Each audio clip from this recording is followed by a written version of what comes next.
Deu certo. Bom, boa tarde a todos. Queria começar agradecendo muito o convite. Acho que é uma honra estar aqui. Acho que é um desafio discutir esse tema, porque acho que somos todos meio iniciantes nele, né? Ou pelo menos tentando. Eu vou, contrariamente à palestra de manhã, que eu fiquei encantada com ela, eu vou falar principalmente a partir de duas experiências práticas, que é o que eu tinha pensado. Vou avançar pouco em termos teóricos, até porque não dá muito tempo, mas talvez na hora da mesa redonda, se for o caso, a gente avança por aí, né? Então, de onde eu falo? Eu sou uma arquiteta infiltrada na geografia há muitos anos, né? Então, já virei uma coisa mista aí, mas na geografia sempre trabalhei com temas ligados ao planejamento urbano, à geografia urbana, à ecologia política. E, mais recentemente, nos últimos, acho que 6 ou 7 anos, venho me aproximando da discussão do agrícola e do rural e da segurança alimentar e desse tipo de direito humano, né, que virou essa alimentação adequada e segura, principalmente a partir do debate ambiental. Então, essa foi a minha aproximação. Então, ela carrega um pouco esses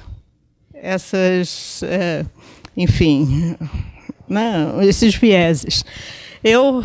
Isso que eu vou apresentar é basicamente um trabalho coletivo, ou 2 trabalhos coletivos, feitos para falar como a Lívia numa universidade pública, né, com recursos públicos também, que são, por um lado, nós temos há 6 anos e pouco,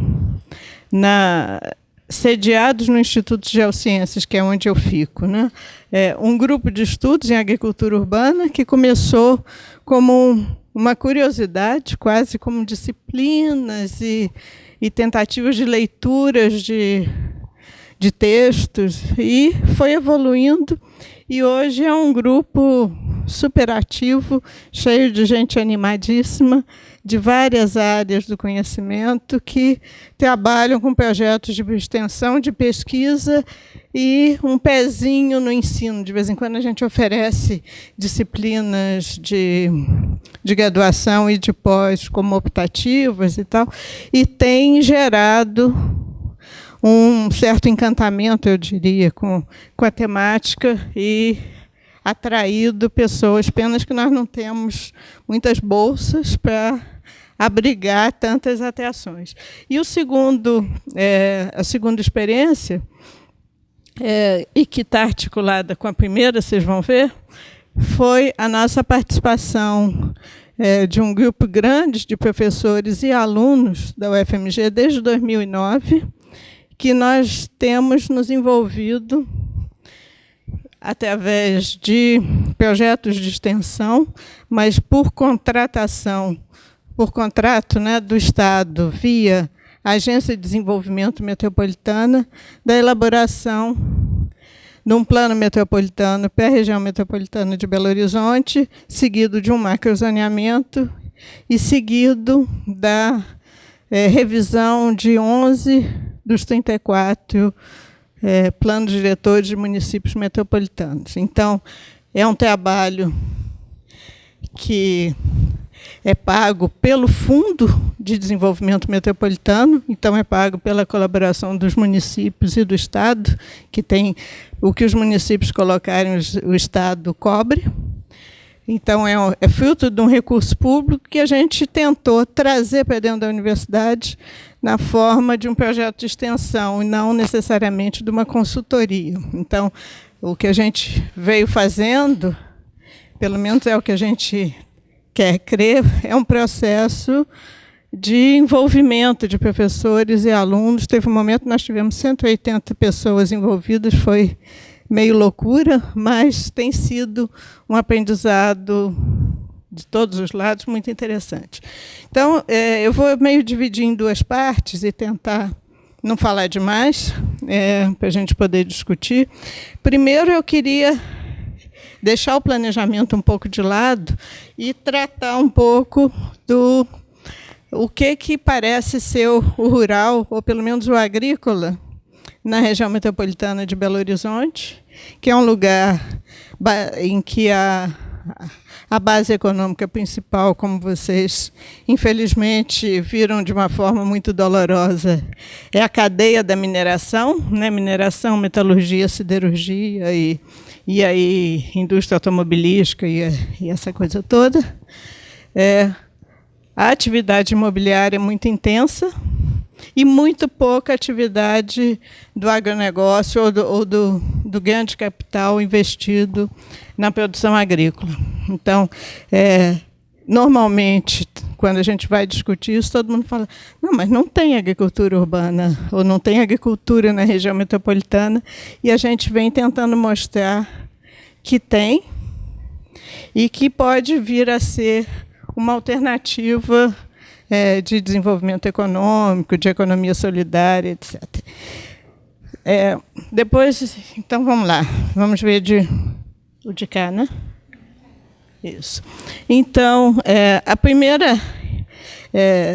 isso não abrange o conjunto, o universo do rural, mas foi a porta de entrada que a gente teve para pensar em articular produção agrícola e toda a cadeia que dela decorre. Então, uma das primeiras coisas é pensar que a agricultura urbana, a gente vai ver aí para frente, ela tem várias definições, pode ser muitas coisas, pode ser agroecológica, mas não necessariamente. E a gente tem um campo disciplinar muito forte e muito articulado e muito bem embasado, teoricamente e politicamente, que é o campo que vem da sociologia rural, da produção agrícola sustentável, enfim, tem vários, e que se contrapõe, de certa forma, com o paradigma do agronegócio.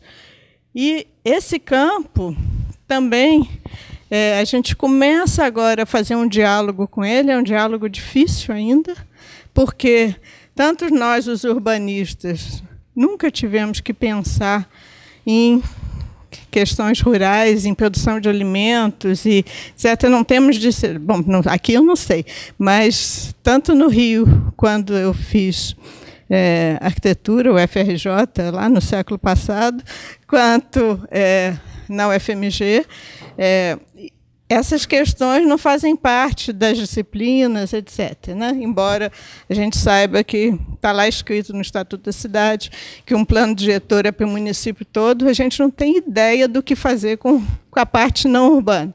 Então, e do outro lado, em geral, tanto o campo ambiental, que vem mudando, quanto o campo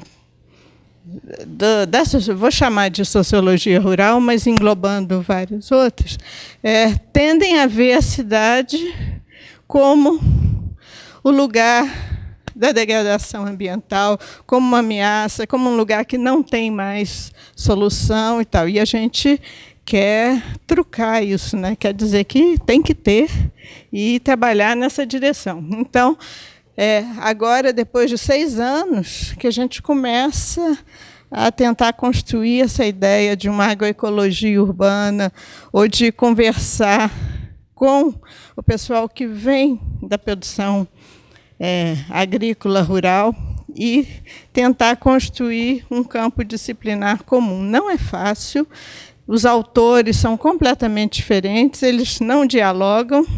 Eu falo isso um pouco para angariar curiosos e pessoas que queiram enfrentar esse touro à unha e, enfim, tentar construir essas pontes, né? Pelo lado ambiental, dá um pouco, pelo lado da ecologia política, dá um pouco, pelo lado dos movimentos sociais, às vezes é mais fácil, pela prática, mas a costura teórica ainda é um desafio. né? Eu não vou avançar nela aqui agora, depois a gente pode tentar arranjar algumas pistas. Então, quando a gente pensa na agricultura, e principalmente na agroecologia, a gente está falando ao mesmo tempo, e é assim que esse campo se define, não sou eu definindo isso, que a agroecologia é principalmente uma prática de formas de produzir, de tecnologia produtiva, etc. Mas é também uma forma de organização social. Dificilmente você acha um grande empreendimento agrícola agroecológico. Não é que não possa existir, mas ela tende a estar associada a um determinado modo de vida, à produção em pequena escala, a uma série de questões que são, em geral, incompatíveis com a grande empresa capitalista, mas, teoricamente, não é um impedimento. E, principalmente, como política pública, né? Tem várias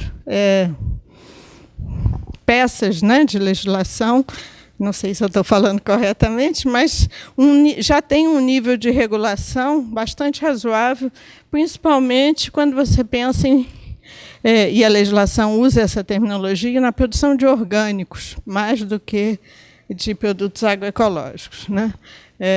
Então, quando a gente pensa em agroecologia, a gente está mobilizando esse conjunto grande de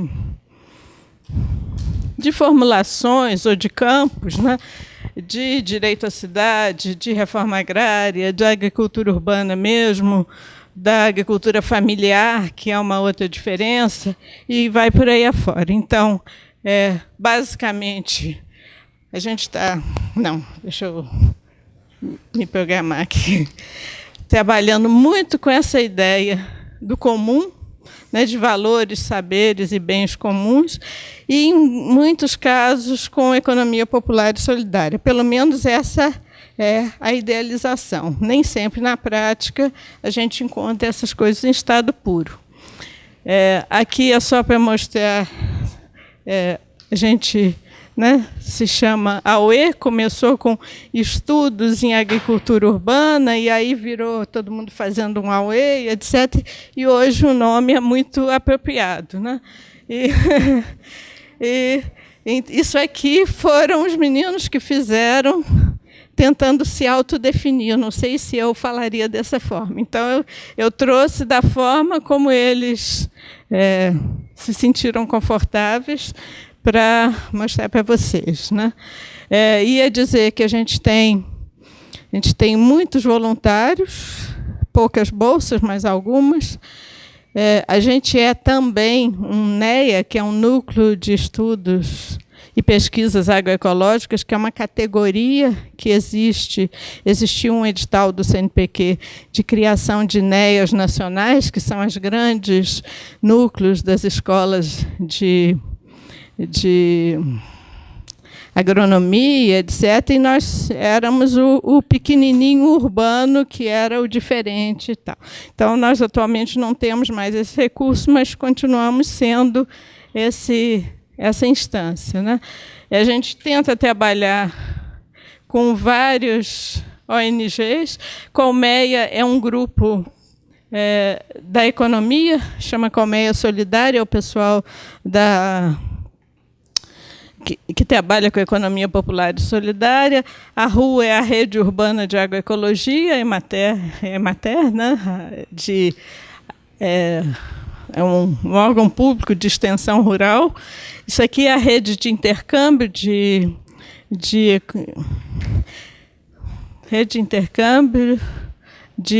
tecnologias alternativas, e essa aqui é uma articulação metropolitana de agricultura urbana. Essa e essa se formaram ao longo desses 6 anos aí. Então, aqui é um pouco da nossa página de internet. Não é para fazer propaganda do grupo, mas é para dizer de como é que surge esse tipo de pesquisa, né? Então, depois, se vocês quiserem explorar aí, tem alguma coisa. E o ponto de partida, na verdade, a gente partiu de rediscutir o urbano e a urbanização, tentando... Ops, eu sempre me confundo com isso aqui. E além dessa separação, a gente acha que, principalmente em regiões metropolitanas, que é de onde a gente vê o mundo, essa separação aqui, ela diz pouco, talvez o agrícola e o urbano diga mais do que o rural e o urbano, e a gente vem tentando trabalhar como a agricultura como parte da cidade e o direito à alimentação como parte do direito à cidade, à natureza, etc. Então, a gente fica um pouco brincando com essas categorias que a gente costuma trabalhar pelo lado das políticas urbanas para incluir um pouco dessa discussão, né? A gente trabalha a partir do Lefebvre, com essa ideia da urbanização total da sociedade, o que é um problema quando a gente vai discutir com o pessoal que vem do campo do rural, porque eles se sentem, com toda razão, como se estivessem excluídos, e leva um tempo para a gente dizer que a ruralidade é parte dessa urbanização, né? E aí eu falei assim, bom, então por que chama urbano? Vamos inventar um terceiro nome, ficaria muito mais fácil, né? De qualquer forma, essa ideia de estender as relações de produção urbano-industriais ao campo é muito forte.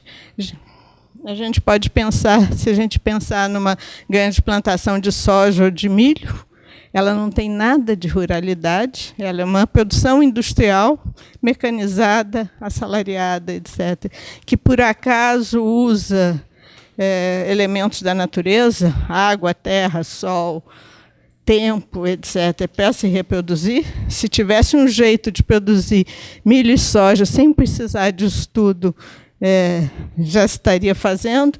E se a gente pensar em termos de frango de granja, Chester, etc., a gente vai ver que há muito pouco dos ciclos da natureza, a não ser a própria vida, né? Então, aqui é um pouco para mostrar um pouco de onde a gente trabalha, e a gente vem tentado trabalhar bastante com essa ideia de que cada vez mais produção e reprodução são processos interligados, se é que não são o mesmo processo, né?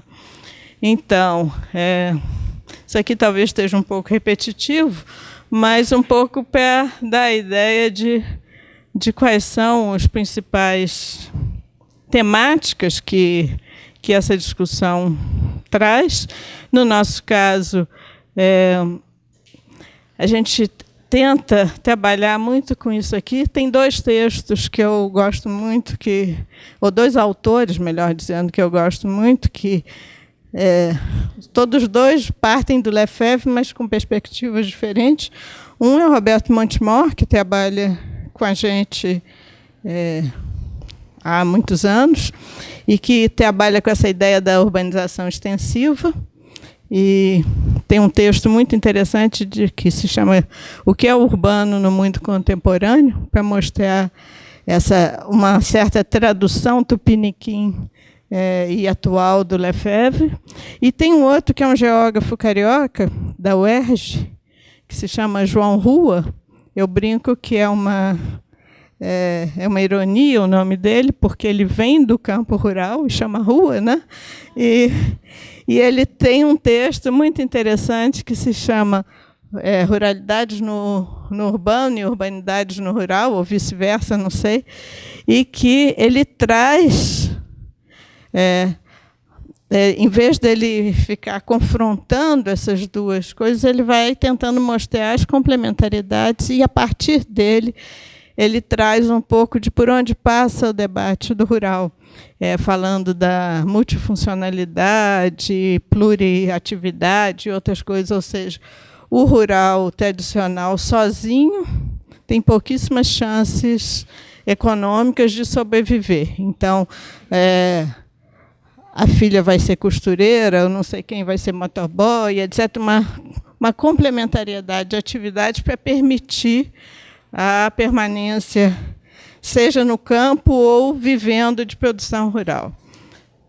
Então, a gente vem trabalhando com essa ideia de agriculturas, e no plural, para tentar dar conta dessa quantidade de coisas, e a gente vem trabalhando, isso já aparece um pouco lá no site do AUE, com identificar e caracterizar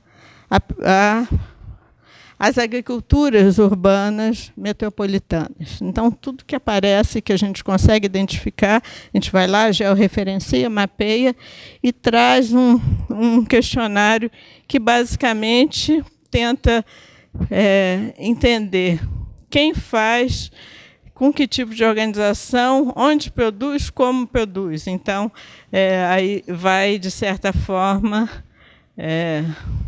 tentar caracterizar tudo isso. É um processo completamente anárquico na metodologia, que é possível, porque você não tem nenhuma fonte de dados secundários que abranja esse universo, né? Porque as definições são muito diferentes.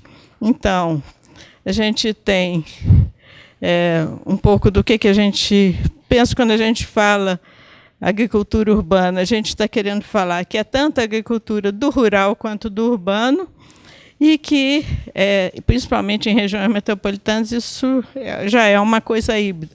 É mais fácil escrever do que, de fato, definir e identificar. Mas fica aí o desafio, né? Então, tem 3 definições que nos ajudam e, ao mesmo tempo, nos confundem. A primeira é essa da agroecologia, que eu já falei um pouco, né, que é essa coisa da ciência, movimento e prática. Essa é a definição formal da ABA, que é a Associação Brasileira de Agroecologia.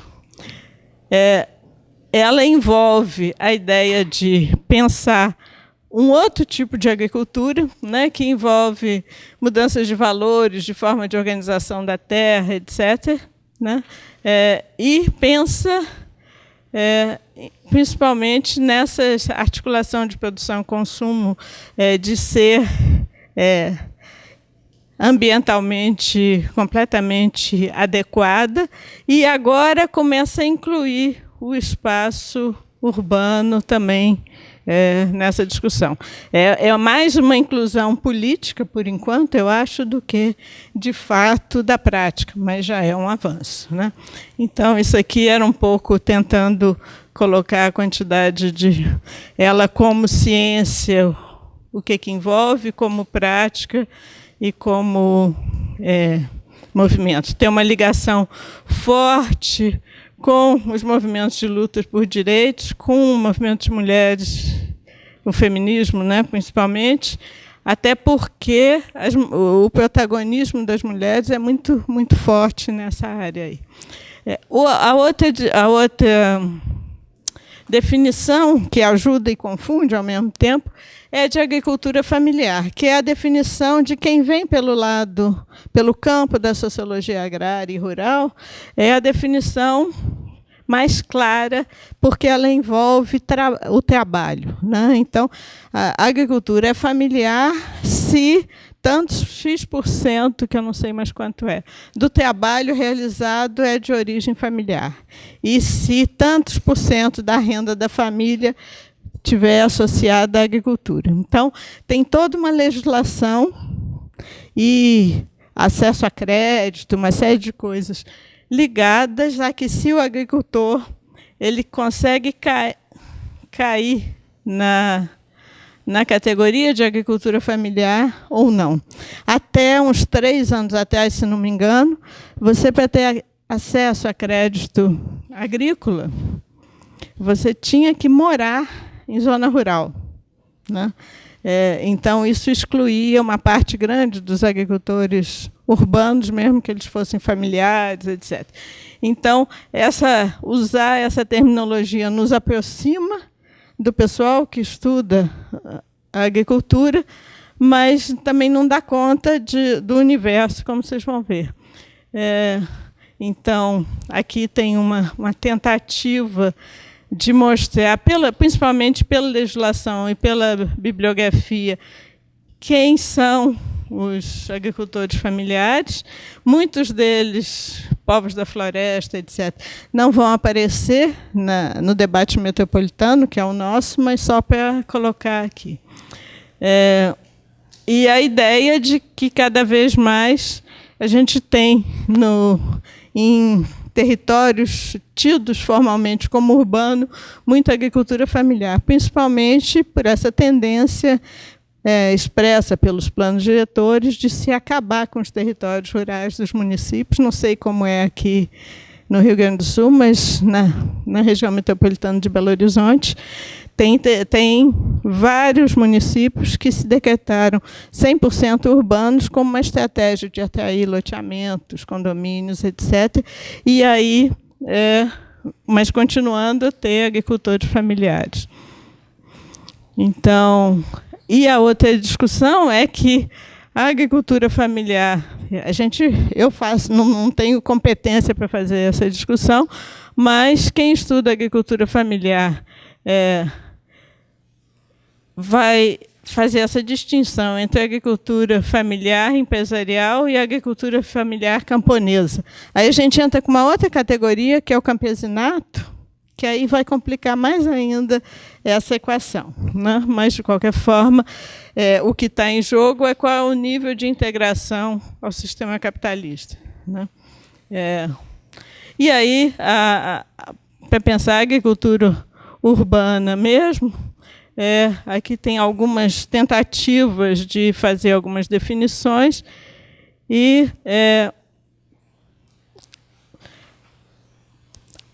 um pouco de como a gente vem tentando trabalhar com ela, né? Que ela incorpora essa ideia de uma dimensão espacial e territorial, de práticas agrícolas muito diversas, e essa aproximação entre a questão urbana e ambiental. Então, acho que eu vou passar mais rapidamente aqui e vou mostrar um pouco de alguns resultados que vai ser mais interessantes. A gente, como AUE, a gente trabalhou também no processo de planejamento metropolitano, vocês vão ver, e ao longo dessa trajetória a gente já conseguiu levantar mais de 500 experiências em 28 dos 34 municípios da região metropolitana. Isso aqui é o mapa da região metropolitana, Belo Horizonte está aqui. As pintinhas são algumas das experiências e práticas agrícolas mapeadas por nós, e queria fazer essa diferença aqui. O cinza clarinho são as áreas dentro do perímetro urbano, ou seja, as áreas oficialmente urbanas. E a mancha mais escura é a área efetivamente urbanizada. Então, entre uma e outra, a gente tem uma diferença muito grande. Então, tem muito território oficialmente urbano que não é urbanizado e que a gente tem muita experiência.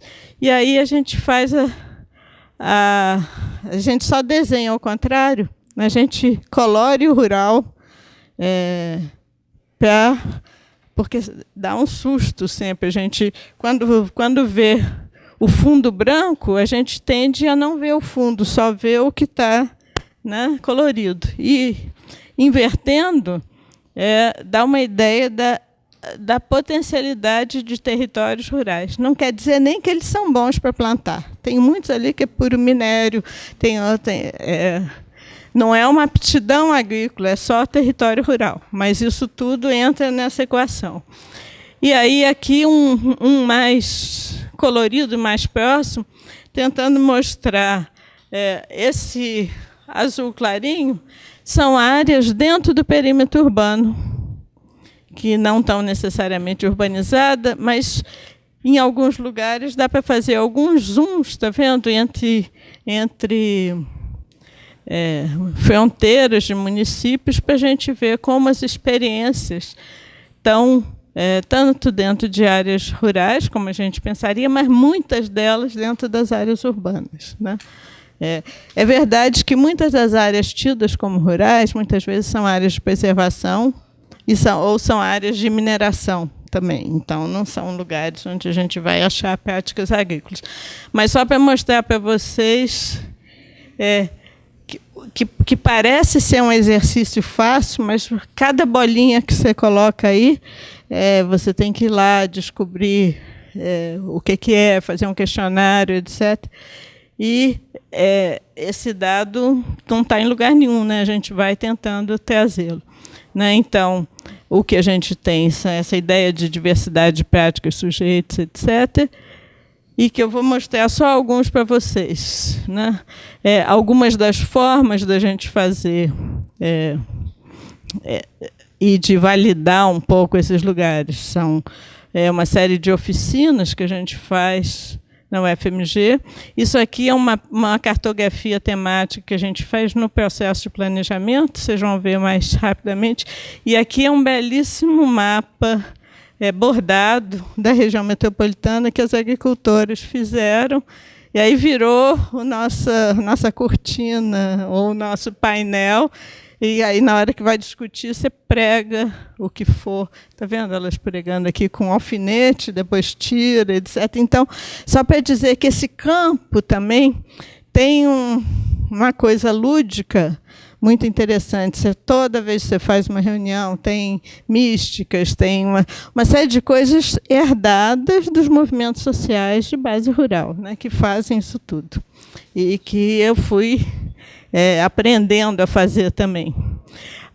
Outra coisa que se usa muito nesse campo e que é muito interessante são as relatorias gráficas, né? Então, a verdadeira arte é como se eu estivesse falando aqui e onde você estivesse ali tentando traduzir o que eu falei ou que quem falou na forma de relatorias e enfim, isso depois tem um potencial de discutir muito interessante, né? Então, não sei se vocês fazem isso aqui, mas uma coisa muito legal e fica muito, enfim, muito comunicativo, né? Então, aqui, só para dar uma ideia, né? A região metropolitana hoje tem em torno de 5 mil habitantes, 5 milhões, agora já tem mais, porque isso aqui é 2010, né? Dos quais menos de 2% é oficialmente rural, né? A terceira maior aglomeração, etc. E no diagnóstico que a gente faz, em geral, do desenvolvimento territorial, várias dessas coisas são comuns a todas as metrópoles, né? Desigualdade socioespacial, deterioração das condições de mobilidade. Isso aqui é muito forte, grande vacância domiciliar e fundiária, dispersão do tecido urbano, vários conflitos de uso do solo, principalmente nas áreas de expansão, e um comprometimento crescente dos recursos naturais e tal. E uma manutenção excessiva concentração de ofertas e serviços na região central. Fiquei lembrando hoje de manhã da discussão sobre o centro e as centralidades, né? A gente, no plano, também começou propondo centralidades, depois a gente dá uma guinada em relação a isso.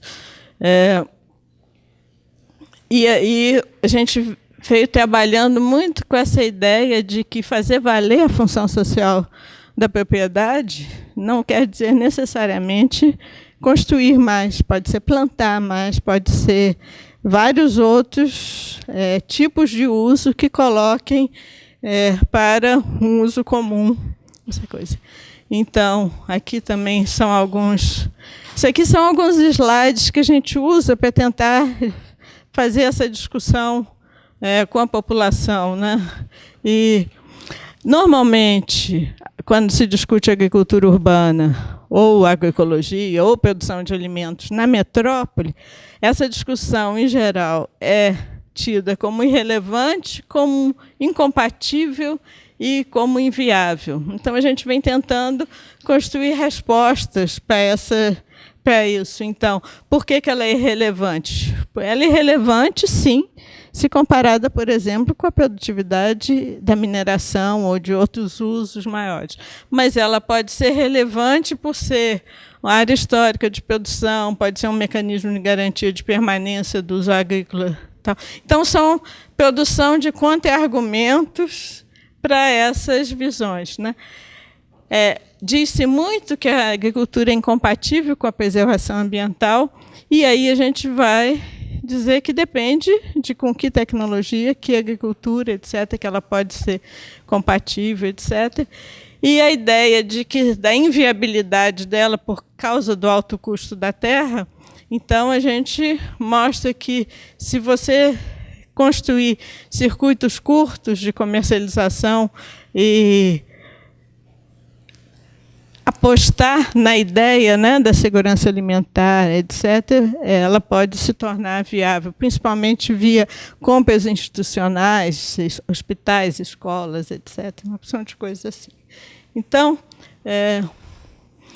acho que eu vou passar por aqui. Aqui é só para mostrar a irrelevância, entre aspas, da população oficialmente rural, né? Não sei se vocês têm essa figura, colar metropolitano. Vocês têm um colar também aqui?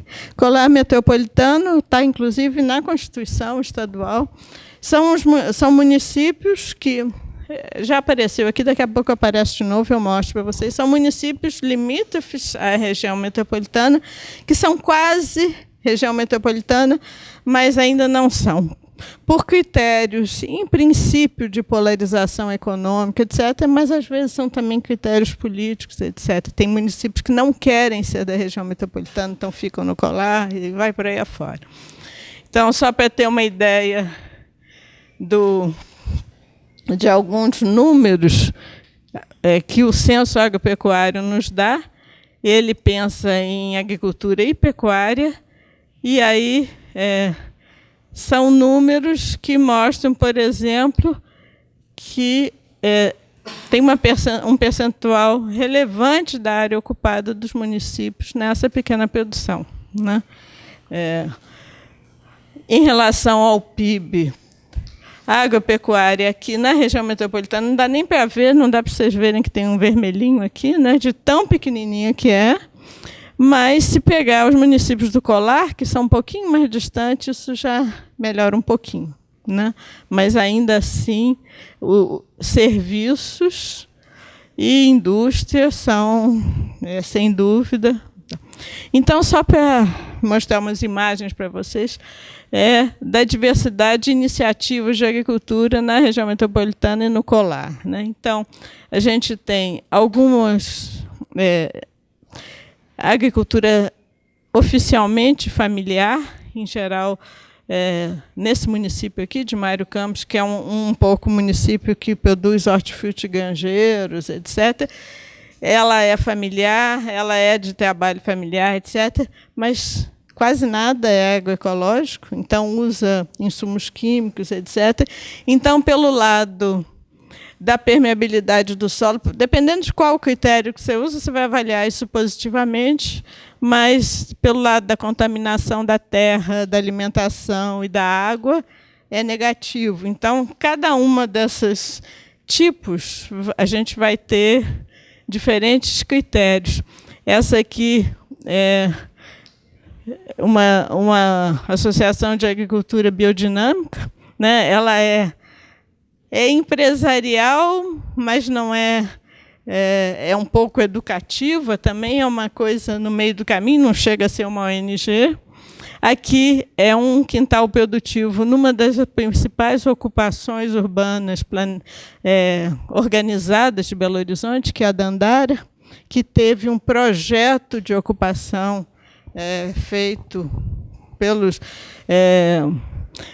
movimentos sociais de acesso à terra, como é que se chama isso? Assessorados, tanto pelo um grupo da Escola de Direito, que era o Polos da Cidadania, quanto pelos alunos da Escola de Arquitetura, de produzir o projeto de assentamento, e que tinha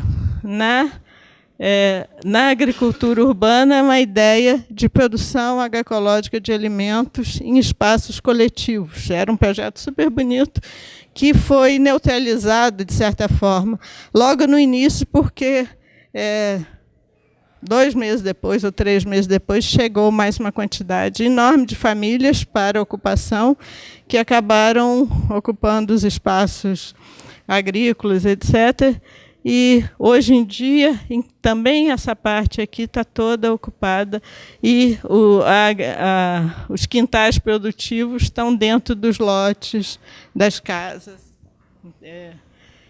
Aqui são os assentamentos da reforma agrária, oficialmente. Esse aqui, que chama Ho Chi Minh, naturalmente é um que tem assessoria do MST, ou que tinha, né? E que é super produtivo em termos de mandioca, banana, e esse município tem uma cachaça premiada que se chama Germana também. Então, os assentamentos, tem poucos assentamentos da reforma agrária na região metropolitana, mas todos eles muito ativos e muito produtivos.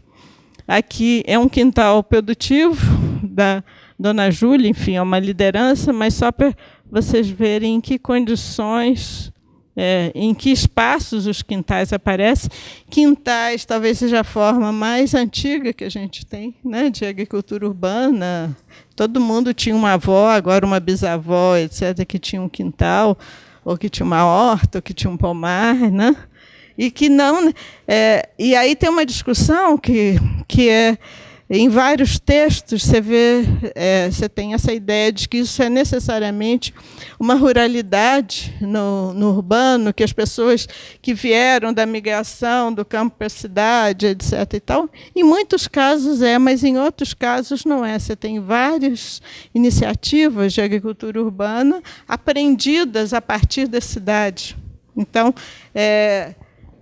são as duas coisas ao mesmo tempo, né? Não estou querendo desfazer o mito, mas também não estou querendo romantizar a ideia de que é só via o que vem do rural. Aqui são os conjuntos, são alguns quintais produtivos, ou jardins produtivos, como eles chamam, em conjuntos habitacionais, que tem sempre uma área de uso ambiental ou uma área de uso comum, que, em geral, são um pouco utilizadas, e essa é uma forma de torná-la produtiva, e, em geral, são mulheres do conjunto que fazem esse tipo de agricultura. Aqui é uma horta associada a um grande projeto de urbanização de um dos maiores aglomerados de favela de Belo Horizonte, que tem mais de 40 mil pessoas e tal. Então, ele é muito interessante, mas tem sempre a discussão de como é a gestão disso, quem é que toma conta, qual é o destino. Então, cada uma dessas coisas, se a gente entrar dentro delas, abre um conjunto enorme de outras questões, que são todas muito interessantes. E esse aqui, acho que é o último, cadê?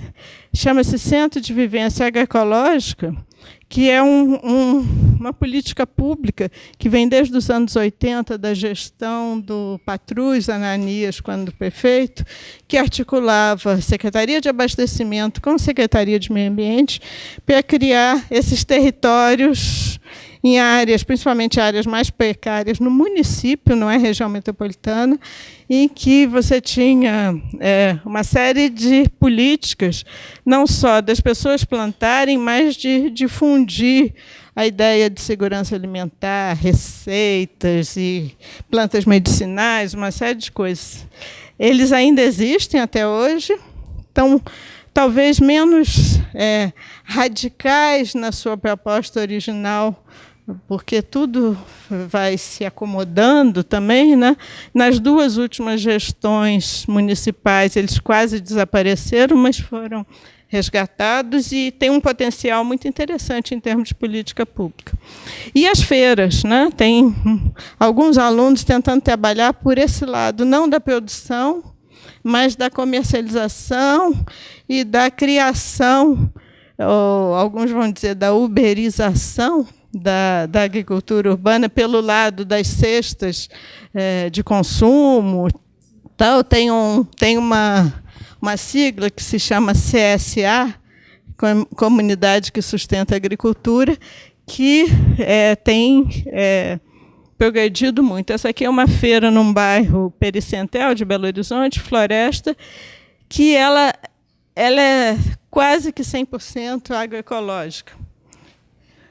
E, por último, aqui tem uma feira na UFMG, que é produzida pela reitoria, que acontece agora de 15 em 15 dias. Tem uma praça de serviços em frente à reitoria, no campus, em que a gente tem uma política tem uma licitação anual e produtores agroecológicos vêm e fazem seus produtos, etc. E essa feira tem gerado também uma outra política, que, se der tempo, eu falo rapidinho no final, que é de autocertificação da produção orgânica a partir de uma possibilidade que a legislação promete. Como é que eu estou aí de tempo? Posso falar um pouquinho ainda sobre planejamento? Então, vou ser muito rápido, vou sair correndo pelos slides. A gente, desde 2009, vem trabalhando com um plano metropolitano, né?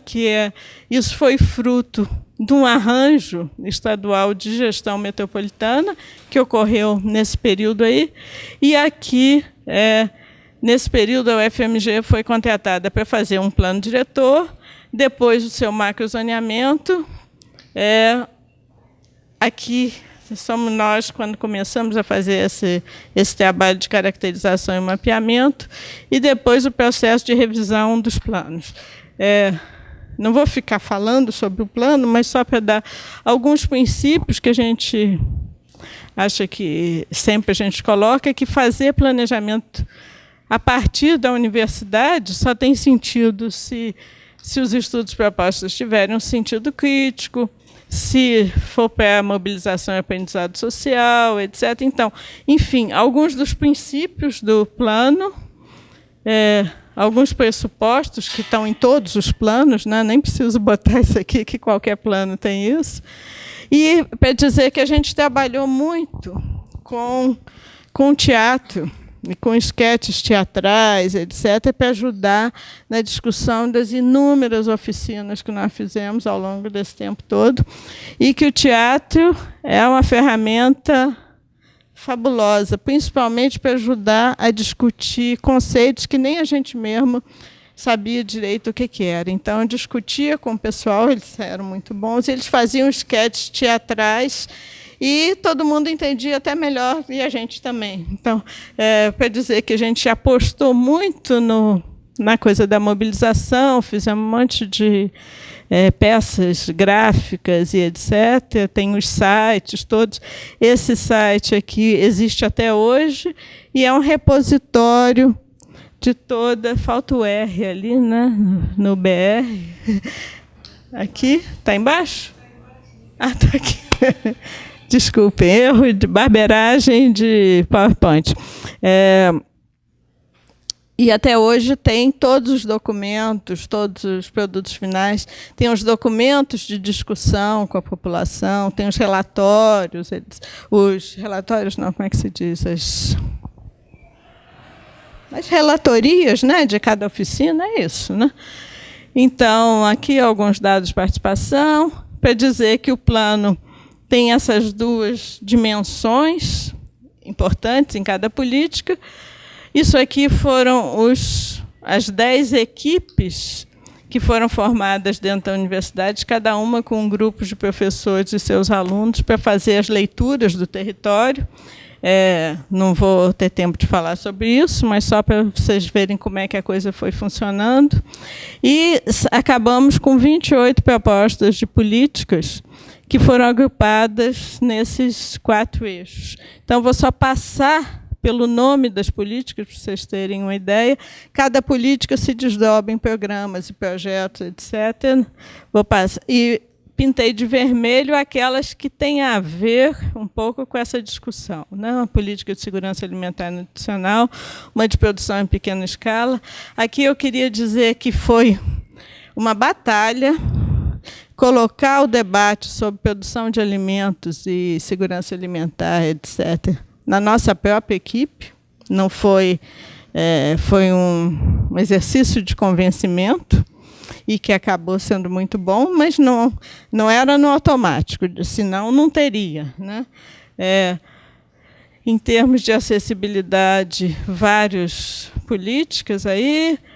De sustentabilidade, o que eu queria só mostrar é que a gente colocou a política econômica dentro de sustentabilidade, um pouco para forçar a barra de que tinha que discutir dessa forma. Tem uma específica de territórios minerários, né? Agora a gente vê que tinha que ter mesmo. Essas são um pouco as clássicas, né, do campo ambiental, as do eixo urbanidade, e um pouco só dos principais diretrizes de reestruturação territorial.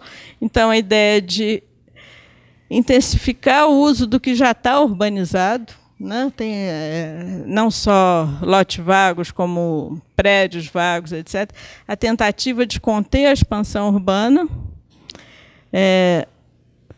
não necessariamente, muito mais porque a expansão urbana, com toda a discussão do direito à cidade, que encarece a terra, etc., etc., mas que é muito mais, ela traz muita pressão sobre áreas verdes, áreas rurais, ambientalmente protegidas. Então, inventar uma forma de trabalhar com isso e valorizar isso aqui, que normalmente isso só apareceu na hora que a gente começou a trazer a discussão agrícola para cá. Quando nós chegamos, então entregamos e tal, não aconteceu muita coisa, né? E fomos fazer o macrozoneamento.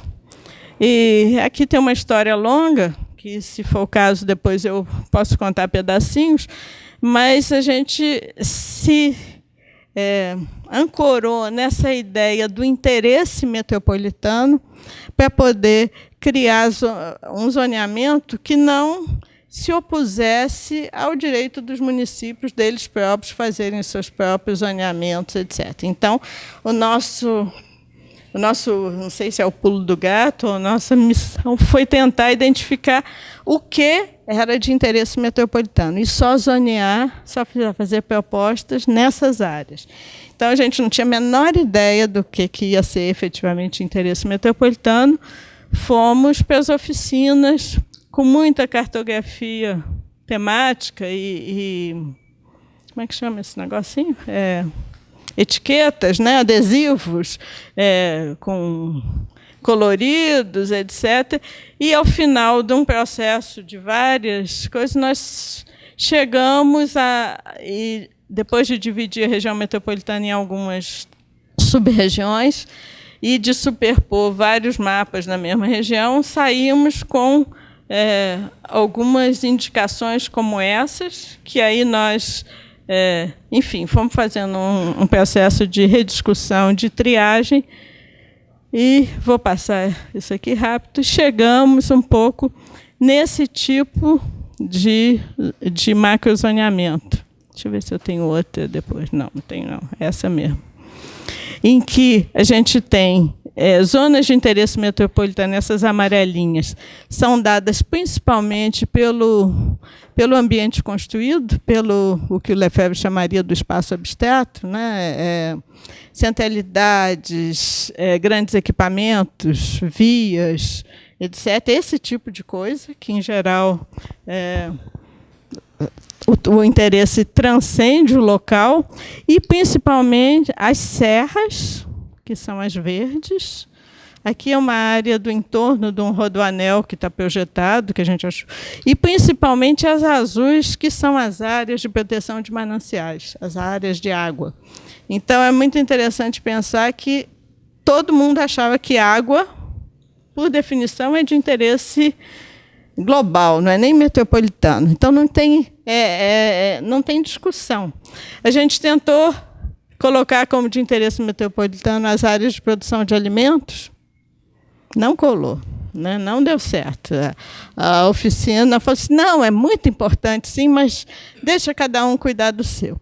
E a gente tentou um outro, que esse foi mais difícil ainda, que foi pensar nas áreas de habitação de interesse social ou de habitação precária, usando o seguinte argumento. Em áreas metropolitanas, normalmente o pessoal que mora nas cidades ditas dormitório, ou nos municípios periféricos, eles alimentam com o seu trabalho a renda do outro município. Então, necessariamente, tinha que ter uma contrapartida. Isso era uma questão de interesse metropolitano. Essa não deu nem discussão, né? Nem os próprios movimentos de habitação. Falei assim, não, cada município cuida dos seus pobres, isso não é de interesse metropolitano. Falei, bom, então, participação é isso, né? A gente tenta, mas nem sempre dá. E aí, para cada uma dessas áreas, a gente trabalhou com um zoneamento, um macrozoneamento, e com a ideia de um sobrezoneamento de algumas áreas que, depois, se a razão disso, desse sobrezoneamento acabasse, você tirava essa película e não fazia mais. E aqui surgiu a ideia da trama verde-azul, que era uma proposta que se inspirou na experiência francesa de recuperação de áreas, principalmente do norte da França, e que buscava trazer uma espécie de uma proposta, aí sim, tentando ser propositivo, em cima do debate dos elementos da natureza. Tentamos depois, principalmente nos planos diretores municipais que se seguiram, criar a ideia de identificar qual era a trama possível em cada município. Não são necessariamente áreas para serem congeladas e tirarem do mercado, né?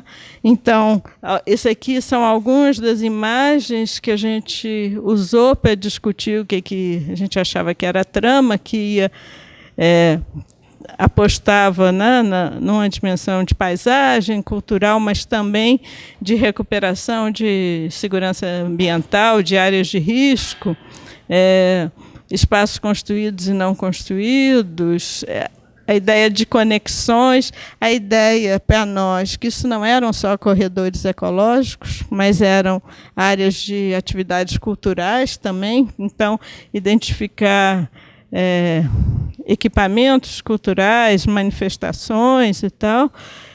Eram também áreas de... Aí a produção de alimentos entra aqui como um elemento forte da trama. Então, a gente já tinha aquele levantamento. Então, buscamos isso. Aqui são recuperações de áreas de inundação, ecoturismo, tudo isso misturado na trama. Aí fizemos um exercício de ver onde que essas coisas estavam na região metropolitana e saímos com um mapa assim, muito bonito, mas muito tentativo, né? E pronto, aí acabou, entregamos e fomos retomar essa coisa no... Aí vou passar isso aqui rapidinho, porque acho que eu já falei isso tudo.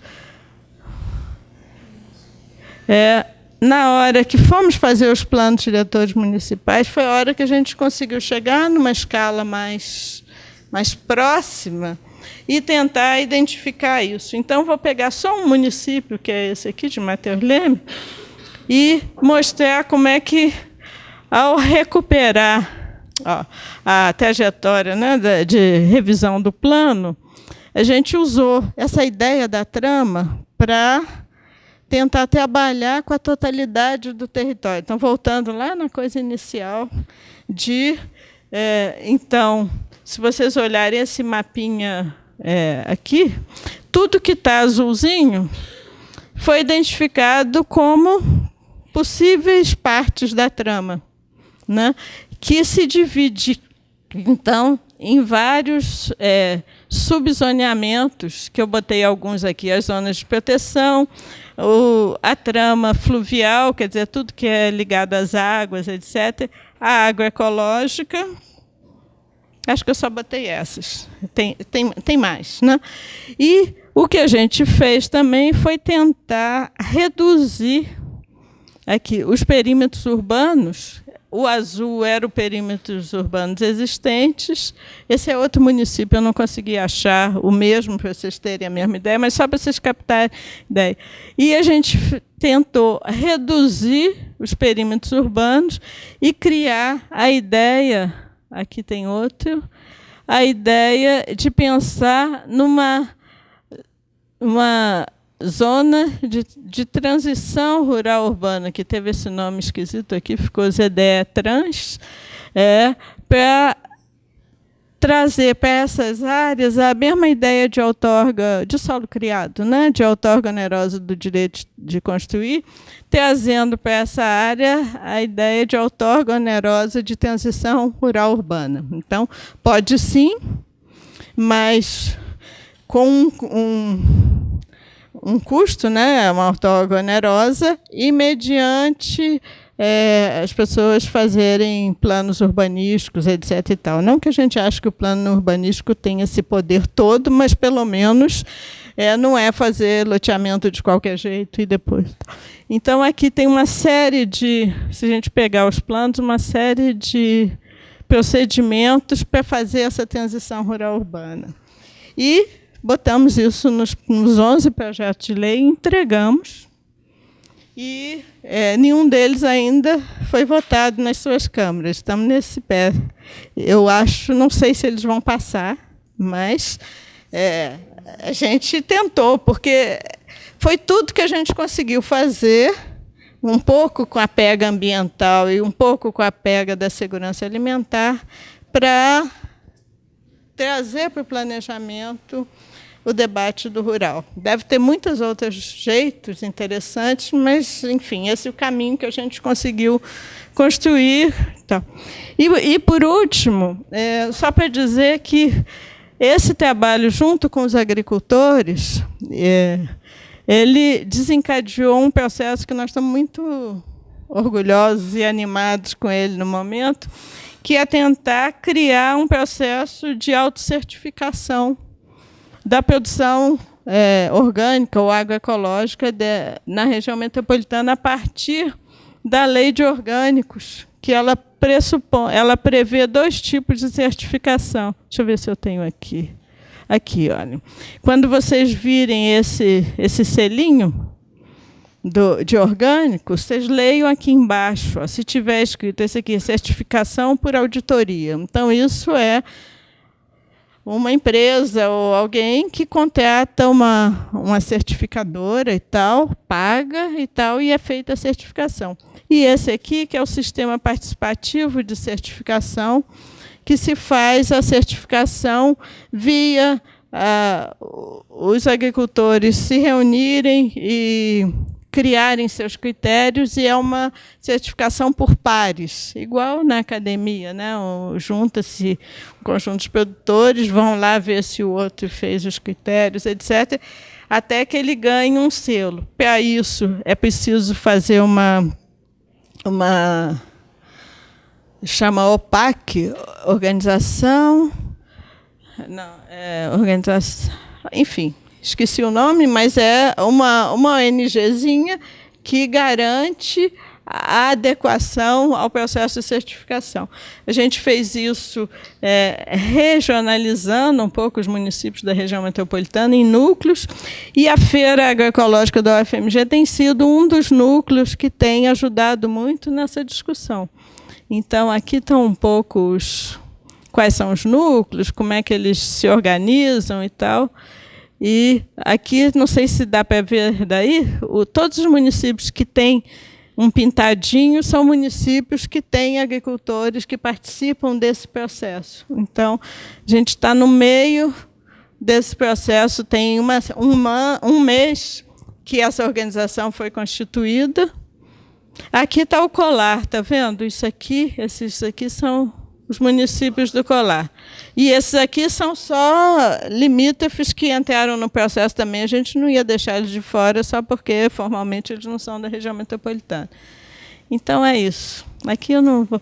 Isso aqui era só para botar uma fazenda urbana na cobertura de um shopping em Belo Horizonte, para mostrar que a agricultura urbana também pode ser isso, é uma empresa, Não é aqui dentro dessas canaletas tem uma não é na água, não é hidroponia, é uma espuminha que eles plantam na espuminha. E é impressionante, né?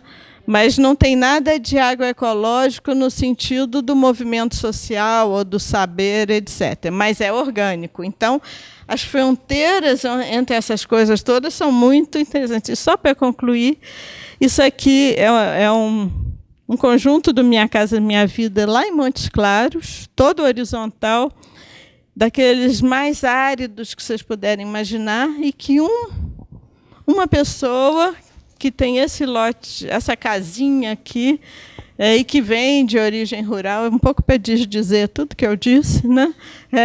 Ele tratou. Isso aqui é um micro jardinzinho de em frente de uma casa do Minha Casa Minha Vida. Olha que coisa que está. E ele trocou a cerca por uma cerca de bambu, etc. E virou um lugar que todo mundo vai visitar e ver que mesmo o Minha Casa Minha Vida, é possível você se apropriar e transformá-lo de uma forma interessante e tal. Então, é isso. Desculpem.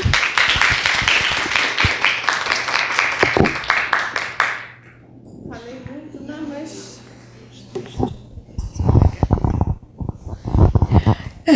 Muito obrigada, Heloísa.